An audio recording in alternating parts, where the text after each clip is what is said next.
नमस्कार, स्वागत है आपका इंडिया न्यूज में। जागते रहो। जी हां, खबर अभी बाकी है। बात डॉक्टर ही बीमार तो कौन करेगा कोरोना परवार। कोरोना तांडव मचा रहा है और डॉक्टर जिस तरह से बीमार हो रहे हैं उससे चिंताएं बढ़ रही हैं। सवाल ये कि अगर इसी तरह डॉक्टर बीमार होते रहे तो आखिर इलाज कौन करेगा। सिस्टम पर भी कोरोना की मार से चिंताएं बढ़ गई हैं। पुलिसकर्मी, स्वच्छता कर्मी और कई फ्रंटलाइन वर्कर्स बीमार पड़ रहे हैं। अगर ये लोग इसी तरह से बीमार होते रहे तो कैसे निपटेंगे और इसका विकल्प क्या होगा। विकल्प कितने तैयार हैं, ये भी बड़ा सवाल। साथ ही पीएम सुरक्षा चूक में केंद्र को झटका लगा है क्योंकि सुप्रीम कोर्ट ने केंद्रीय जांच समिति को भंग कर दिया है और पंजाब सरकार की मांग पर स्वतंत्र जांच समिति का गठन किया है। बताएंगे ऐसा क्यों हुआ। अगली बात, उत्तर प्रदेश की सियासत में एक अनार 100 बीमार। जी हां, पार्टी दफ्तरों के बाहर भीड़ लग गई है नेताओं की। हर कोई विधायक बनने की आस लेकर डट गया है। नेताओं के सामने चुनौती है कि इनसे आखिर निपटा जाए तो कैसे। तीसरी लहर में कोरोना तांडव करने पर उतारू है। देश भर में जिस तेजी से डॉक्टर्स कोरोना की चपेट में आ रहे हैं, सवाल यह कि डॉक्टर ही बीमार हो गए तो आखिर इलाज कौन करेगा। अस्पताल, दवा, ऑक्सीजन, हर क्राइसिस से निपटा जा सकता है, बस हमारे डॉक्टर्स स्वस्थ होने चाहिए। सवाल यह कि क्या है इसका बैकअप प्लान। सिस्टम दम तोड़ देगा अगर फ्रंटलाइन वर्कर्स भी कोरोना की चपेट में आ गए तो, और इसकी शुरुआत हो चुकी है। सैकड़ों पुलिस वाले, स्वास्थ्य कर्मी, सफाई कर्मी, आवश्यक सेवाओं से जुड़े लोगों का समूह एक झटके में कोरोना की चपेट में आ रहा है, जिससे सरकार और प्रशासन के माथे पर पसीना आ गया है। यही नहीं, सरकार और प्रशासन के लोग यानी वीआईपी भी कोरोना की मार से नहीं बच पा रहे हैं। रक्षा मंत्री राजनाथ सिंह, बिहार के मुख्यमंत्री नीतीश कुमार कोरोना पॉजिटिव हो गए हैं। महाराष्ट्र में 13 सांसद, 70 से ज्यादा विधायक कोरोना की चपेट में हैं। फिल्मी सितारे भी कोरोना से जूझ रहे हैं। कुल मिलाकर लबुलुआब ये कि कोरोना हर आम और खास को अपने लपेटे में ले रहा है। लिहाजा हर एक से इंडिया न्यूज की यही अपील है, कोरोना प्रोटोकॉल को मानिए, जानिए, समझिए और बचिए। वहीं चंडीगढ़ के पीजीआई में 451 के करीब डॉक्टर और हेल्थ वर्कर कोरोना पॉजिटिव आने के बाद पीजीआई प्रशासन ने ओपीडी सेवाएं सस्पेंड कर दी हैं। इसके चलते ओपीडी सेंटर के बाहर लंबी लंबी कतारों में खड़े मरीज परेशान हो रहे हैं। डॉक्टर्स और हेल्थ वर्कर्स के पॉजिटिव आ जाने के बाद ओपीडी सर्विसेज को सस्पेंड कर दिया गया है पीजीआई प्रशासन की ओर से। लोग यहां पर पंजाब, हरियाणा, उत्तर प्रदेश, बिहार, जम्मू कश्मीर तमाम जगहों से इलाज के लिए आते हैं। ऐसे में जिन लोगों को रिपोर्ट्स लेनी है उनको ही अंदर जाने दिया जा रहा है, जबकि फिजिकल मीटिंग डॉक्टर्स के साथ अब जो है वो पीजीआई में मुनासिब नहीं होगी। ये लंबी कतार आप देख सकते हैं। ये लोग जो हैं वो सुबह से ही इन कतारों में इंतजार कर रहे हैं क्योंकि इन लोगों को ये जानकारी नहीं थी कि चंडीगढ़ पीजीआई की ओर से ओपीडी सर्विसेज को जो है वो सस्पेंड किया गया है टेम्परेरीली। क्योंकि चंडीगढ़ में पीजीआई की अगर बात करें तो सबसे बड़ा हेल्थ संस्थान जो है इसे माना जाता है और ऐसे में लोग अलग अलग राज्यों से यहां पर इलाज के लिए पहुंचते हैं। तकरीबन 451 केसेस अभी तक चंडीगढ़ पीजीआई में हेल्थ वर्कर्स और डॉक्टर्स के आ चुके हैं, जिसमें से तकरीबन 200 डॉक्टर्स जो हैं वो कोविड-19 के लिए पॉजिटिव पाए गए हैं। लंबी कतारों में ये लोग जो है वो सुबह से इंतजार कर रहे हैं। डॉक्टर्स को दिखाना है। ओपीडी सर्विसेज जो हैं वो सस्पेंड कर दी गई हैं। ना केवल पीजीआई बल्कि चंडीगढ़ में वैसे भी केसेस में इजाफा जो है वो देखने को मिला है। और अब जागते रहो में बात कर लेते हैं फ्रंटलाइन वर्कर्स की। दिल्ली पुलिस की बात करें तो विभाग में कोरोना विस्फोट के चलते एसीपी समेत 1000 से ज्यादा पुलिसकर्मी संक्रमित हो गए हैं। सभी पॉजिटिव पुलिसकर्मी क्वारंटीन में हैं। स्टाफ की कमी से जूझता पुलिस महकमा अजीब परिस्थिति में फंस गया है।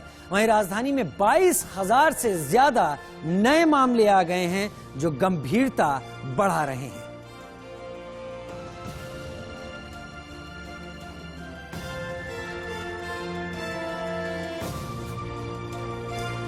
सवाल यह है कि डॉक्टर्स हलकान हैं, परेशान हैं। फ्रंटलाइन वर्कर्स यानी पुलिसकर्मी जिनके जिम्मेदारी थी वो परेशान है। किस तरह से कोरोना की मार इन पर पड़ रही है। दिल्ली के एडिशनल कमिश्नर चिन्मय बिस्वाल पॉजिटिव पाए गए हैं। दिल्ली में 1000 पुलिस वाले बड़ी संख्या है संक्रमित पाए गए हैं। वहीं मुंबई चलते हैं, आर्थिक राजधानी मुंबई में 18 आईपीएस के करीब 400 पुलिसकर्मी संक्रमित पाए गए हैं। महाराष्ट्र में 500 रेलवे कर्मचारी भी चपेट में हैं। पुणे में 185 पुलिसकर्मी कोरोना संक्रमित हैं। बेस्ट यानी महाराष्ट्र मुंबई की जो सेवा है उसके 80 कर्मचारी संक्रमित हैं। मुंबई के सीबीआई ऑफिस में 68 कर्मचारी पॉजिटिव हैं। महाराष्ट्र के गृह मंत्री के स्टाफ के 20 लोग पॉजिटिव आए हैं। सीआरपीएफ इसके 931 जवान संक्रमित हैं। सुप्रीम कोर्ट में 2 जस्टिस और 150 स्टाफ संक्रमित हो गया है। संसद की बात करें, 400 कर्मचारी कोरोना के अब तक शिकार हो चुके हैं। और तिहाड़ जेल की बात करें तो यहां पर 28 जेल कर्मी कोरोना पॉजिटिव पाए गए हैं। गंभीरता हर कहीं है, परेशानी हर कहीं है, समझने की जरूरत अब हर किसी को है। वहीं दिल्ली में पुलिस और फ्रंटलाइन वर्कर्स के कोरोना पॉजिटिव होने के बाद आगे क्या, सवाल यही, क्या है पुलिस की रणनीति? मौके से पूरी जानकारी दे रही है हमारी संवाददाता उर्वशी खोना। के मामलों के बीच हम देखते हैं तकरीबन कुछ हजार पुलिस पर्सनल है जो कोरोना पॉजिटिव पाए गए हैं। इसमें एडिशनल कमिश्नर ऑफ पुलिस भी है।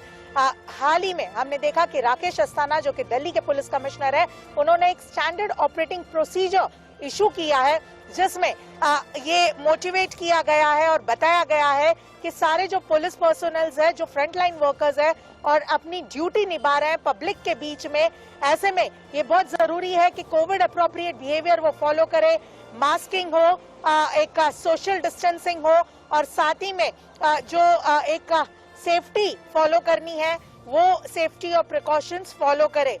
इतना ही नहीं, जो पुलिस पर्सनल्स वैक्सीनेटेड नहीं है उन्हें मोटिवेट किया जाए कि वो वैक्सीनेटेड हो और जो पुलिस पर्सनल्स मेडिकल रीजंस के चलते जो है वैक्सीनेटेड नहीं है उन्हें ये बताया गया है कि वो मेडिकल जो है ओपिनियन ले वैक्सीनेट होने के लिए और या कब तक वो वैक्सीनेट हो सकते हैं।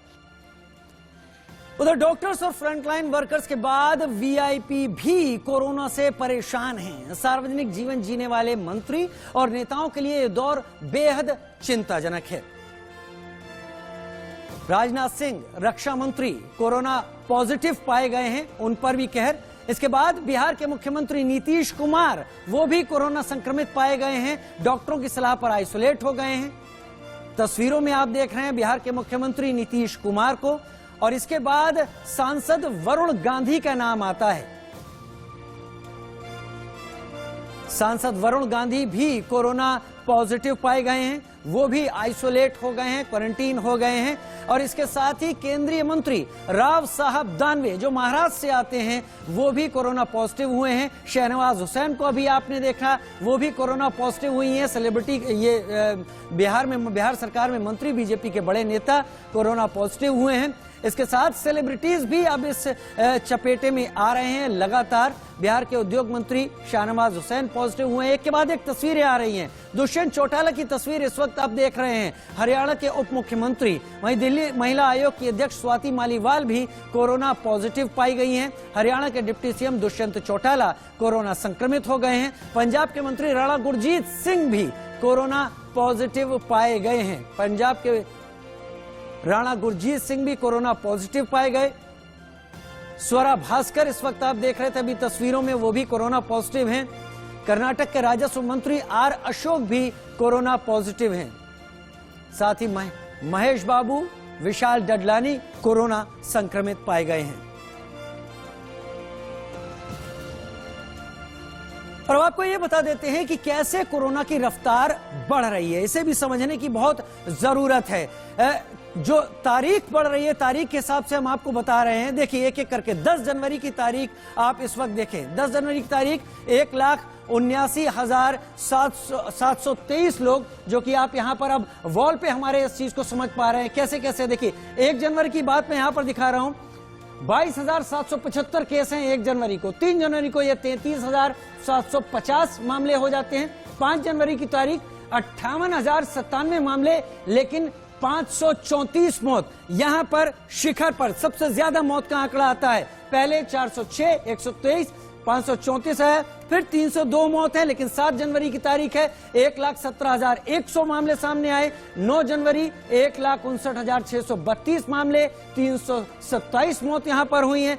10 जनवरी 1,79,723 मामले आ चुके हैं, 146 मौत यहां पर आई हैं। 11 तारीख अपने आप में कितने सारे आंकड़े लेकर सामने आती है, ये देखना जरूर होगा सामने। लेकिन एक तस्वीर तो सामने साफ हो रही है लगातार इन ग्राफिक्स के जरिए कि मामले बढ़ रहे हैं। संभल के रहने की जरूरत हम सभी को है। ऐसी हालात में कोरोना से निपटने के लिए हमारे अस्पताल कितने तैयार हैं? देश के कुछ हिस्से से हमारे संवाददाता ग्राउंड रिपोर्ट पर पहुंचे, खतरा उठाया, क्योंकि कोरोना हर कहीं, लेकिन आप तक की गंभीरता लानी जरूरी है। लिहाजा जागते रहो में ये रिपोर्ट देखिए और समझिए कि आप ऐसा क्या कर रहे हैं जिससे आप कोरोना के वाहक तो नहीं बन रहे।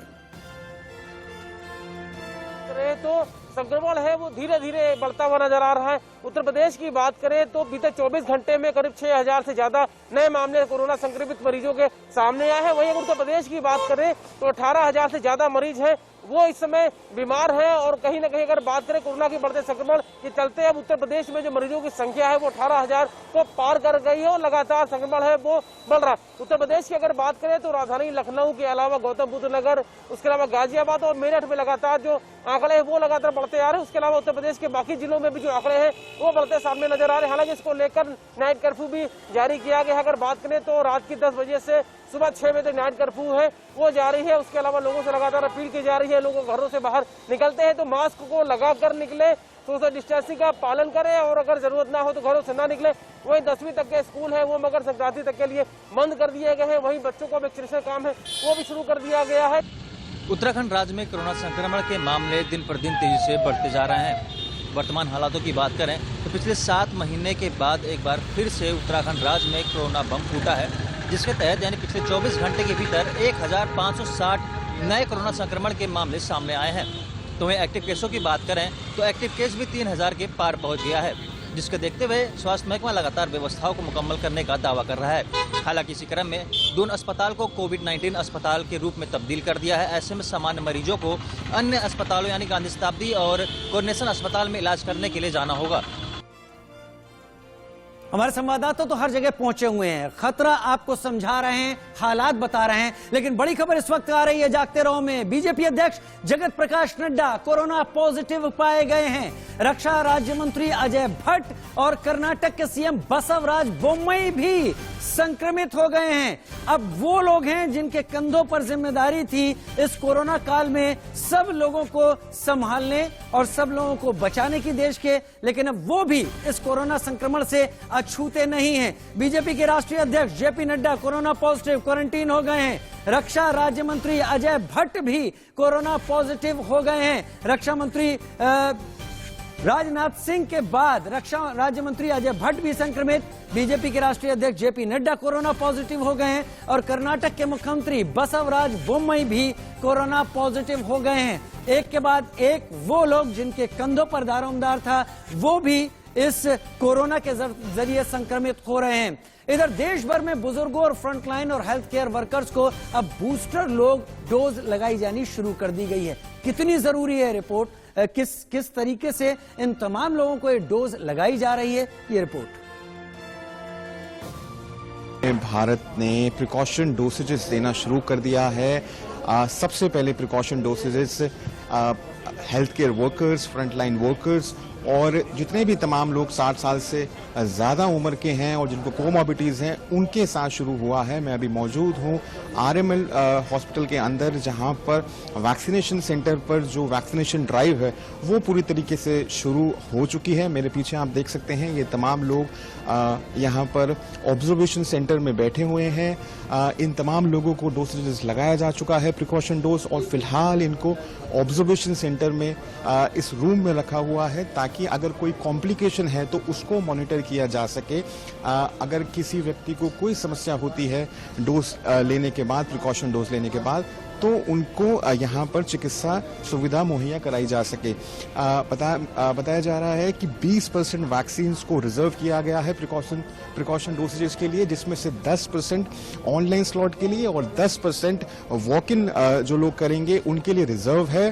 देश भर में आज से फ्रंटलाइन और हेल्थ केयर वर्कर्स को बूस्टर डोज लगाया जा रहा है। इसके साथ ही वैसे लोग जो कोमॉर्बिड से ग्रसित हैं उन्हें भी अभी के समय बूस्टर डोज लगाया जा रहा है। पूर्वी दिल्ली के आपको हम दिखा सकते हैं RSKBA स्कूल वेस्ट विनोद नगर से आपको दिखा रहे हैं, जहां बड़ी संख्या में लोग अभी के समय मौजूद हैं और अपने बूस्टर डोज का इंतजार कर रहे हैं। एक शख्स हमारे साथ है। सर, क्या नाम है आपका? कमल राज गुप्ता, 65 ईयर्स।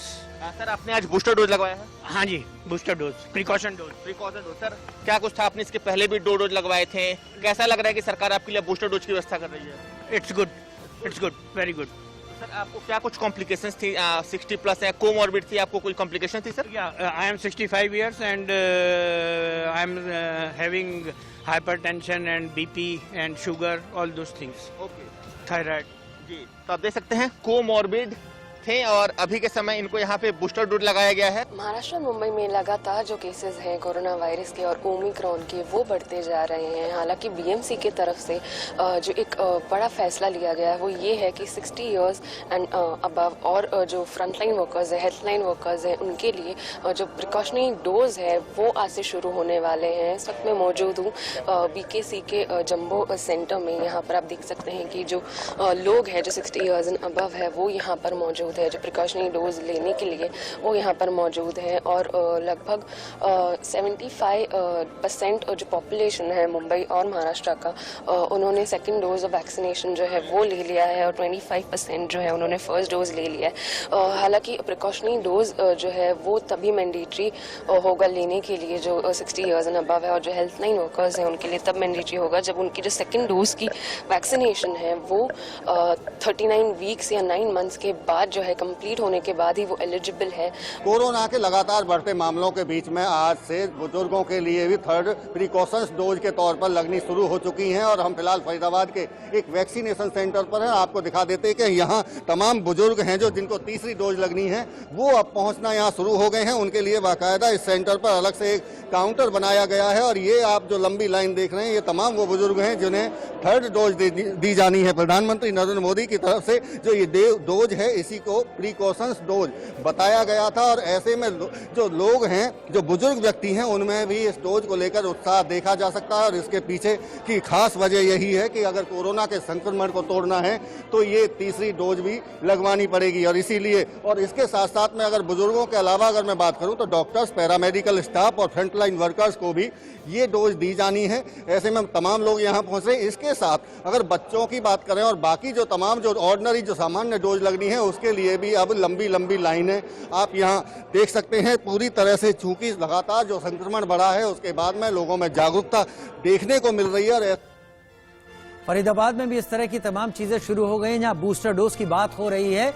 वहीं कोलकाता में लोगों को मास्क पहनने के लिए जागरूक किया जा रहा है। अपने आप में थोड़ा सा हास्यास्पद लगता है कि 2020 मार्च के बाद से कोरोना शुरू हुआ, अब तक लोगों को इन चीजों के लिए अभ्यस्त हो जाना चाहिए। वहीं इसके लिए यमराज और पुलिस वाले के भेष में लोगों को डराकर मास्क पहनने की अपील तक करनी पड़ रही है।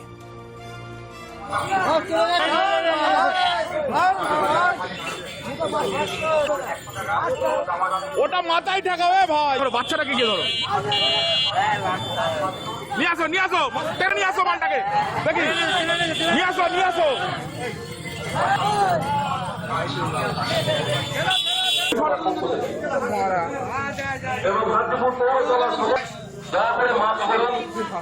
স্যানিটাইজার ব্যবহার, পুলিশ প্রশাসনের সাহায্যে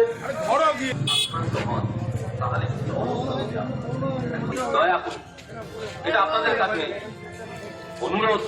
শান্তিপুর পুলিশ প্রশাসনের সহযোগ পদযাত্রার সামনে ধীরে ধীরে এগিয়ে চলেছে।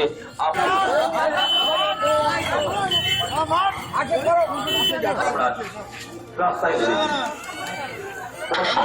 ও সকল সামাজিক সংগঠন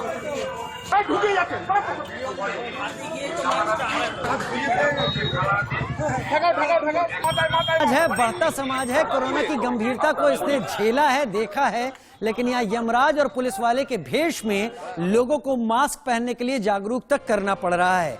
अब सरकार कोरोना को काबू में करने के लिए तमाम पाबंदियां और गाइडलाइन जारी कर रही है, लेकिन आम आदमी है कि उसे कोई फिक्र ही नहीं। ये दो तस्वीरें हम आपको दिखा रहे हैं, एक अमृतसर की है और दूसरी नागपुर की तस्वीर आपके टीवी स्क्रीन पर।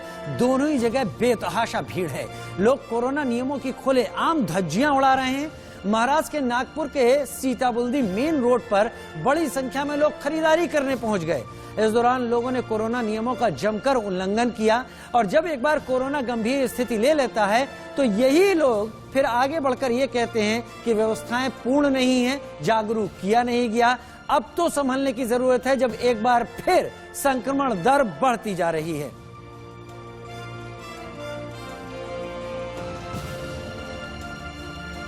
उधर लखनऊ, जम्मू, भोपाल में भी बूस्टर डोज लगाई जा रही है, जिसके लिए वैक्सीनेशन सेंटर पर खासे इंतजाम किए गए हैं। में कोरोना वैक्सीन का बूस्टर डोज लग रहा है। आपको बता दें, इसके लिए बुजुर्ग यानी हमारे जो सीनियर सिटीजन हैं और जो फ्रंटलाइन वर्कर हैं और जो जिनकी चुनाव में ड्यूटी लगी या ऐसे मरीज जो गंभीर बीमारियों से ग्रसित हैं, ऐसे लोगों को बूस्टर डोज लगेगी। हालांकि जानकारी के लिए आपको बता दें कि ये बूस्टर डोज जो सेकेंड डोज है, सेकेंड डोज के 9 महीने बाद ही बूस्टर डोज आप लगवा पाएंगे। इसके लिए बाकायदे ऑनलाइन रजिस्ट्रेशन भी होगा, चाहे आप खुद रजिस्ट्रेशन करें या सेंटरों पर जाकर के रजिस्ट्रेशन करें। इस वक्त की बात करें तो हम राजधानी लखनऊ के मोहनलालगंज सामुदायिक स्वास्थ्य केंद्र पर हैं और यहाँ भी देख रहे हैं कि जो कोरोना वैक्सीन लेने वालों की यहाँ पर लाइन लगी हुई है। भीड़ आप देख सकते हैं कि पीछे किस कदर काफी भीड़ यहाँ पर दिखाई दे रही है।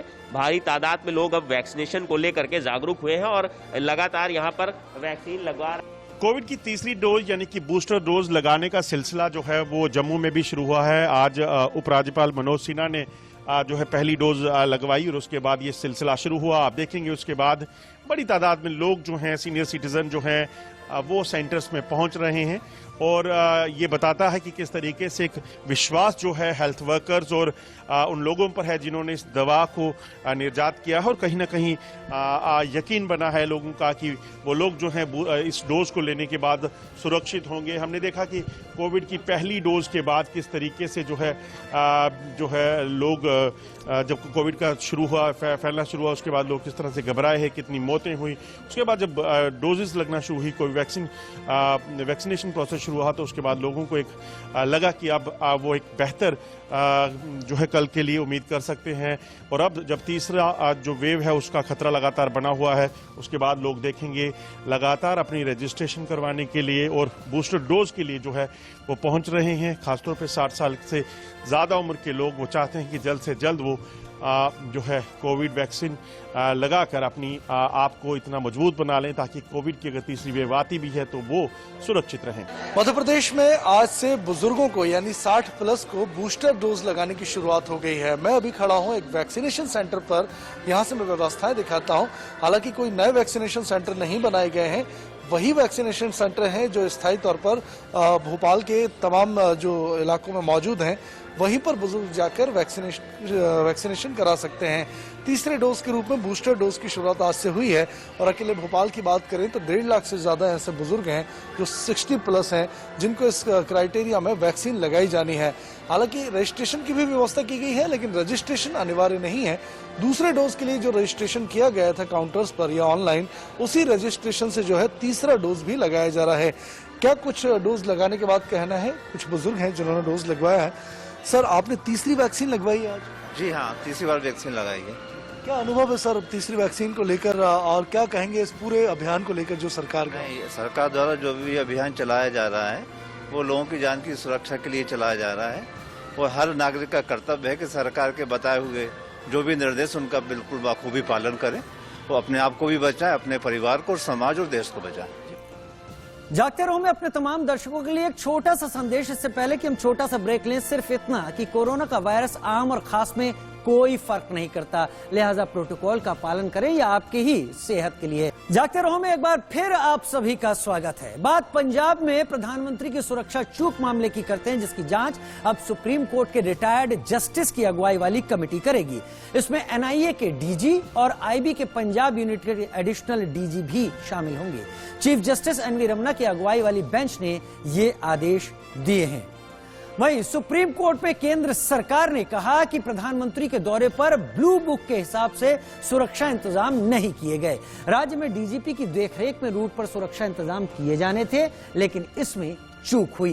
इधर पंजाब सरकार ने कहा कि केंद्र अफसरों को नोटिस भेजकर धमका रहा है।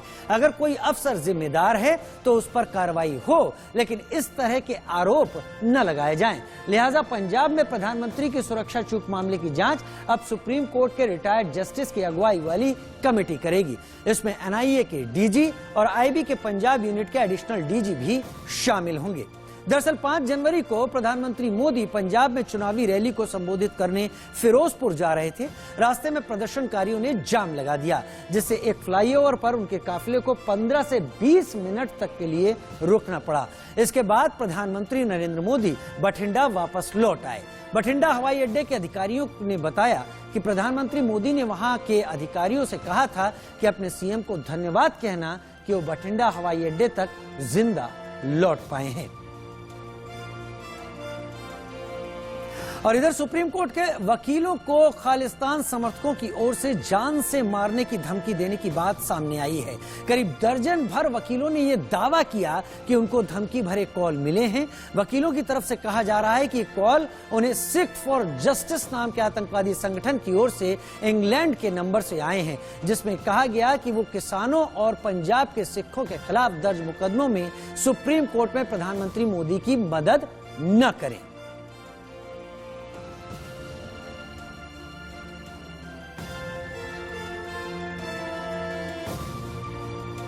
मुझे आए हैं यूनाइटेड किंगडम के नंबर से, और वो रिकॉर्डेड वॉइस कॉल्स थे जिसमें ये बोला जा रहा था कि सुप्रीम कोर्ट जजेस रिफ्रेन करें अपने आप को ये पिटीशन सुनने से जो पीएम मोदी की कैवलकेड को ब्लॉक किया गया है। और उस मैसेज में ये भी कहा जा रहा था कि वो जिम्मेदारी लेते हैं पीएम मोदी के कैवलकेड को ब्लॉक करने की। तो मैं रिक्वेस्ट करूंगा माननीय गृह मंत्री जी से कि इस चीज का संज्ञान लें, और मेरी तरह सुप्रीम कोर्ट के कई एडवोकेट ऑन रिकॉर्ड्स को ऐसे कॉल आए हैं, तो ये बहुत गंभीर विषय है और इसका संज्ञान लिया जाए। उधर सुप्रीम कोर्ट बार एसोसिएशन की एसएफजे की धमकी पर चिट्ठी उन्होंने लिखी है। सुप्रीम कोर्ट के सेक्रेटरी जनरल को इस लिखी चिट्ठी में यह बताया गया कि धमकी वाले कॉल निजता का उल्लंघन है। मामले में जिम्मेदार लोगों पर कार्रवाई की जाए, ये मांग इस चिट्ठी में की गई है। सुप्रीम कोर्ट के वकीलों को खालिस्तानी समर्थकों ने ये धमकी दी थी, फोन पर धमकी दी गई, और उसमें खास तौर पर जोर प्रधानमंत्री के उस दौरे में उठी चूक को लेकर बात थी कि उसमें किसी भी तरह का कोई वो अपने कोशिश ना करें उसमें आगे बढ़ने की या उसमें प्रधानमंत्री मोदी की तरफदारी की। तो ये वो चिट्ठी आपके टीवी स्क्रीन पर दिख रही है जो इस सुप्रीम कोर्ट की तरफ से सुप्रीम कोर्ट के रजिस्ट्रार को चिट्ठी लिखी गई है, और इसमें बताया गया है कि ये कितनी गंभीर बात है। कई वकीलों को इस तरह के धमकी भरे कॉल्स आए हैं और उसमें उन सभी को इन मामलों से पीछे या दूर रहने को कहा गया है।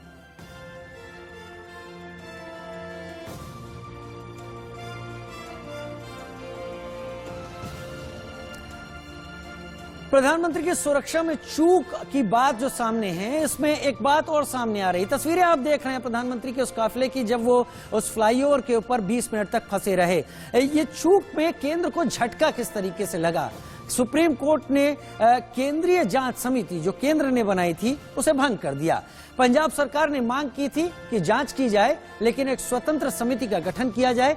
केंद्र सरकार की जांच समिति पर पंजाब की आपत्तियों को सुप्रीम कोर्ट ने मान लिया। सुप्रीम कोर्ट ने केंद्र के रवैये पर भी नाराजगी का इजहार किया। सोमवार तक सुप्रीम कोर्ट ने जांच का काम रोकने की बात कही थी, लेकिन सुप्रीम कोर्ट ने कहा कि इस तरह की जांच की क्यों गई। पंजाब के डीजीपी और सीएस यानी चीफ सेक्रेटरी को कारण बताओ नोटिस दिए जाने पर भी सुप्रीम कोर्ट नाराज दिखा है।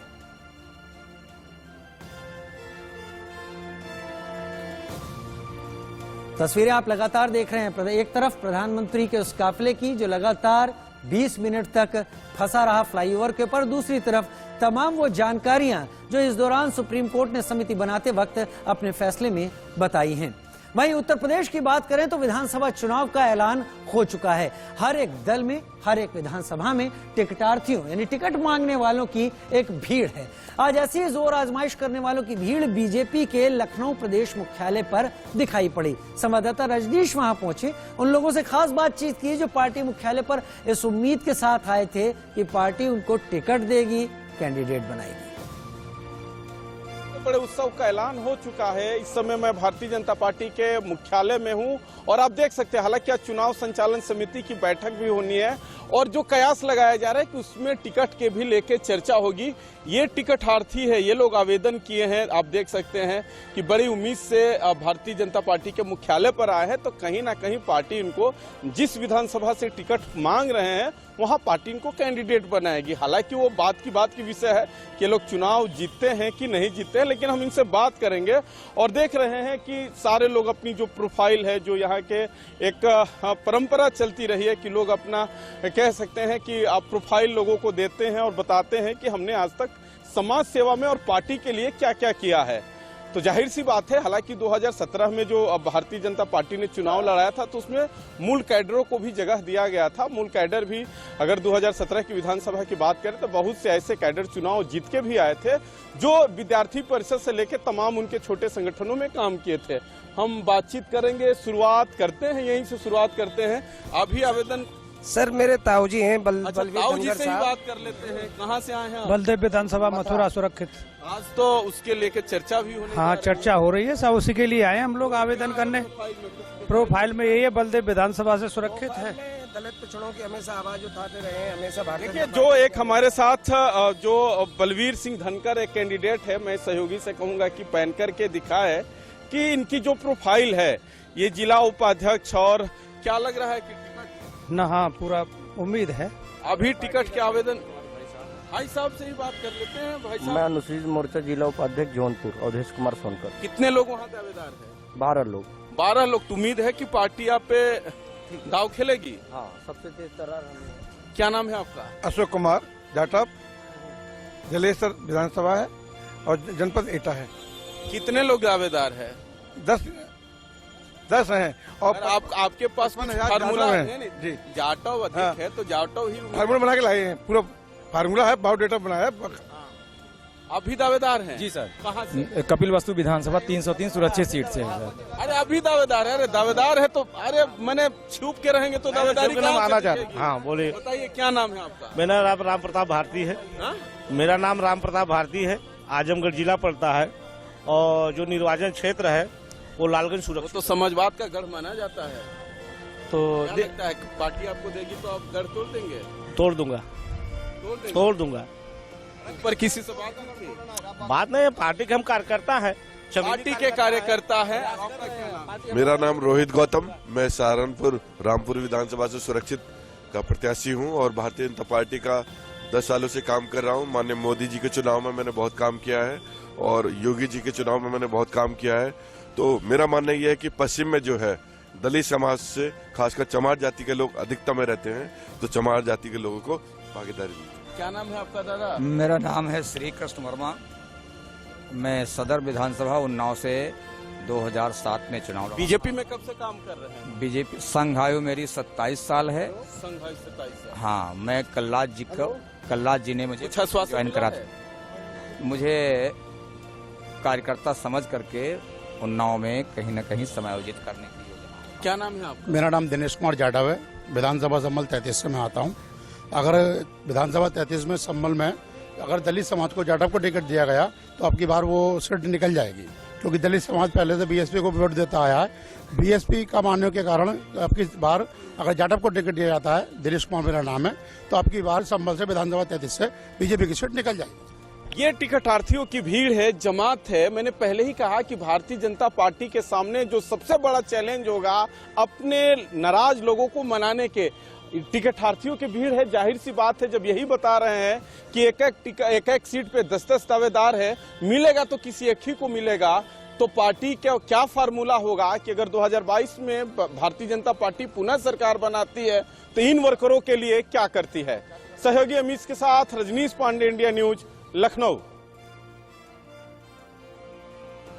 रजनीश पांडे की आप रिपोर्ट देख रहे थे। लखनऊ में बीजेपी के ऑफिस के बाहर थे, बहुत सारे लोग टिकट की उम्मीद में वहां पहुंचे थे। रजनीश हमारे साथ इस वक्त लाइव जुड़ गए हैं। रजनीश, जब तक कोरोना नहीं आया था उसके पहले अगर हम लोगों को रेल में टिकट बुक कराना होता था ना, तो होता ये था कि वेटिंग आने के बाद भी लोग बुक करा देते थे अपना टिकट, इस उम्मीद में कि आरएसी मिल जाएगा तो भी फायदा होगा, और कुछ इसलिए कि लास्ट मोमेंट पे अगर जिसका टिकट है वो नहीं आया तो हमको मिल जाएगा। अब स्थिति यही है यहाँ पर कि टिकट मंत्रियों के, विधायकों के कटने की तैयारी है और बहुत सारे लोग वेटिंग और आरएसी लेके खड़े हो गए हैं कि उन्हें टिकट मिल जाए तो वो सवारी कर लें। देखिए राजीव जी, आपने सही बात कहा कि आरएसी और वेटिंग की उम्मीद में ये लोग टिकट तो ले रहे हैं। जाहिर सी बात है कि जब जो चर्चा है कि 100 लोगों से अधिक लोगों का टिकट कटेगा तो यही लोग समायोजित किए जाएंगे। रही बात की जब सरकार बनती है तो तमाम ऐसे निगम और अध्यक्ष के पद होते हैं जहां इन कार्यकर्ताओं को समायोजित किया जाता रहा है, लेकिन इस सरकार में ये संख्या बड़ा कम रही। और चूंकि कार्यकर्ता जाके अपने शीर्ष नेतृत्व से कहते हैं कि साहब हमने फलाने जगह विधानसभा में टिकट का अप्लाई किया था, आप लोगों ने नहीं दिया, लेकिन हम पार्टी के साथ है। लेकिन राजीव, जिस तरीके से वहां भीड़ थी, कह सकते हैं कि एक अनार 100 बीमार, वही हालात है यहाँ की कि एक विधानसभा पे 10-10 कैंडिडेट। बीजेपी के सामने सबसे बड़ा चैलेंज यही है कि किसी एक को ही टिकट देंगे। देखिए, जब आप सत्ता में हैं तो जाहिर सी बात है कि एंटी इनकम्बेंसी आपके खिलाफ काम करती है। अगर 9 लोगों को वो लोग कैसे मैनेज करते हैं, ये क्या फार्मूला होगा। हालांकि बड़े नेताओं से जब बात की जाती है तो उनका जवाब होता है कि हमारे पास फार्मूला है, सारे कार्यकर्ता एक साथ मिलकर चुनाव लड़ेंगे, लेकिन सच्चाई कुछ और ही है।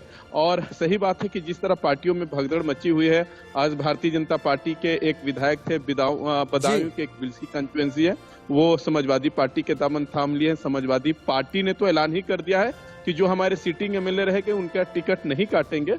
अभी आप हमारे साथ बने रहिए रजनीश, क्योंकि बड़ा रोचक है ये। अब वो अनार के 100 बीमार पार्टी के लिए फायदेमंद साबित होते हैं आगे चल के, पार्टी उनका ही जूस निकाल कर किनारे करती है, वो देखना होगा। लेकिन आपसे बात करेंगे, वहीं भाजपा के प्रदेश अध्यक्ष स्वतंत्र देव सिंह ने सोमवार को एक प्रेस कॉन्फ्रेंस की और ये बताया कि मंगलवार से Bhajpa door to door campaign शुरू कर देगी। इस बीच उन्होंने समाजवादी पार्टी सहित अन्य विपक्षी दलों की भी जमकर खिंचाई की।